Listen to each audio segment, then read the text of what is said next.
Bueno, este homenaje consiste en diversas voces presentando aspectos del pensamiento derridiano a partir de una única pregunta convocante, para cuya respuesta cada expositor, cada expositora se tomará 5 minutos.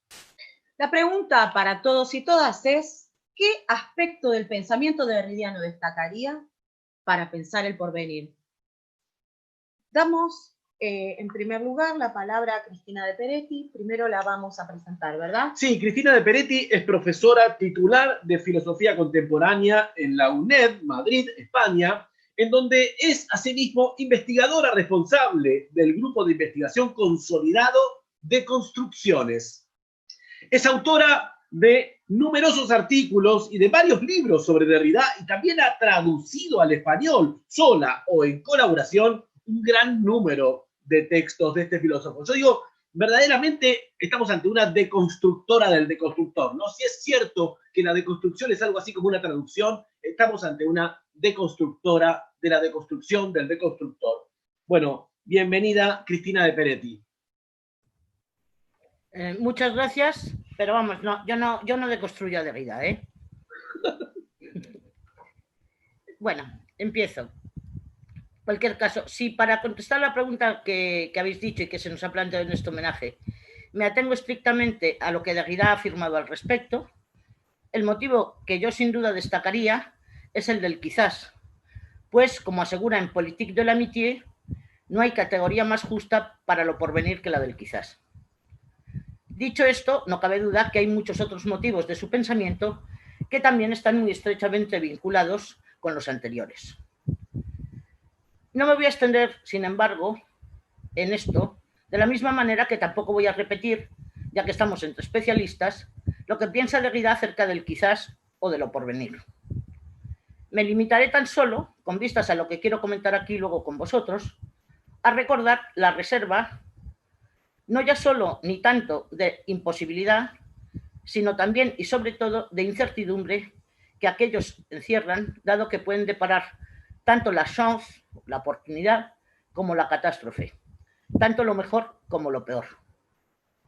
Lo cual no significa, por descontado, que pueda tacharse en modo alguno de catastrofista o de apocalíptico un pensamiento como el de Derrida, que afirma incondicionalmente lo porvenir, con la única salvedad de que, cito a Derrida, aquello a lo que nos oponemos cuando preferimos condicionalmente que esto o aquello no acontezca es algo de lo que se piensa, con razón o sin ella, que cierra el horizonte o simplemente constituye un horizonte para la venida absoluta de lo radicalmente otro, para lo porvenir mismo.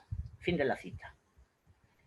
Y precisamente, en relación con lo que podría cerrar el horizonte o constituir un límite para lo porvenir, en estos meses en los que la pandemia, aquí llamada por lo menos COVID-19, está desquiciando en tantos sentidos nuestro mundo globalizado, no dejo de especular acerca de lo que Derrida habría pensado y escrito sobre este nuevo enemigo anónimo del que, como sabéis, habla en otros contextos diferentes, diciendo que carece de rostro, de nombre y de territorio, y que por eso mismo es más impredecible que nunca. Por lo demás, y pese al fallecimiento de Derrida hace ya casi 16 años, en el mes de octubre, esta pandemia no carece de relación con él, puesto que entre los millones de muertes que ésta se ha venido y se sigue cobrando, está la de su mujer, Marguerite, a la que, aunque solo sea de paso, quiero así también recordar en este homenaje. No cabe duda de que en el caso del COVID-19, Derrida ya no hablaría, como lo hace en No Apocalypse Not Now, de un todavía no acontecimiento en el que la humanidad, a la que habría que añadir otras especies, corre no obstante el peligro de una autodestrucción sin resto. Ni diría, como en el caso también de la amenaza de guerra nuclear, en la que habla en ese texto, que se trata de un fenómeno fabulosamente textual, de una anticipación imaginaria que todavía no ha tenido lugar y acerca de la cual, aunque no por eso resulte inofensiva, solo se puede hablar y escribir. El COVID-19 sí que ha llegado ya. Está aquí y ahora entre nosotros. Aunque quizás también sigue estando todavía por venir, lo mismo que buena parte de las terribles consecuencias que ya está arrastrando consigo. Pero, ¿qué habría dicho Derrida de esta pandemia, que por lo demás no es ni la primera, ni desgraciadamente sea probablemente la última de la historia? ¿Y del negacionismo de algunos al respecto? ¿Qué habría escrito acerca de la velocidad de esta nueva carrera, en este caso científico-sanitaria, contra el tiempo para encontrar una vacuna? ¿Qué habría pensado en las discriminaciones por parte de algunas autoridades a la hora de no hospitalizar a los ancianos de muchas residencias?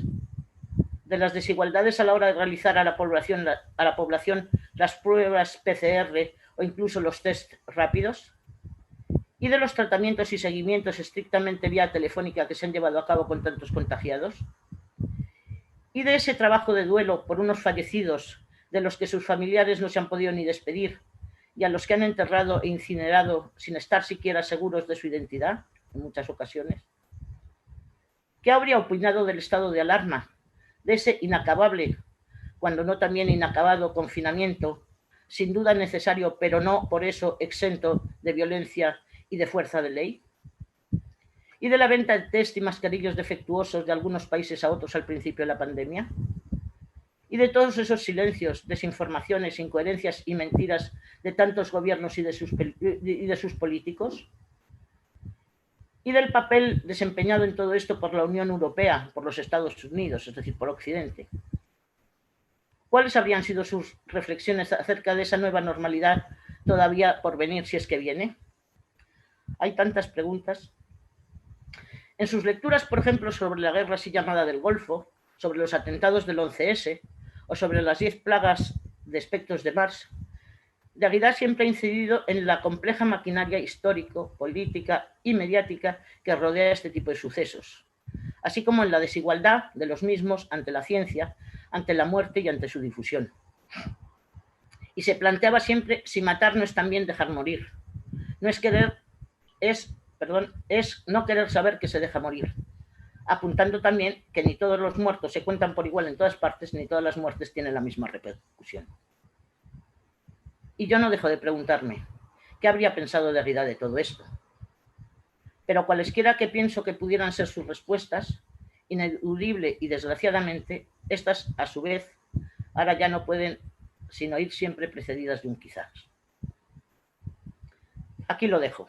Pido disculpas por no haber contestado más específicamente quizás a la pregunta que se nos planteaba en este homenaje a Derrida, pero sinceramente estas son las reflexiones que, como ya os he dicho, me rondan actualmente por la cabeza y que la mencionada pregunta no ha hecho sino reforzar aún más si cabe. Muchas gracias.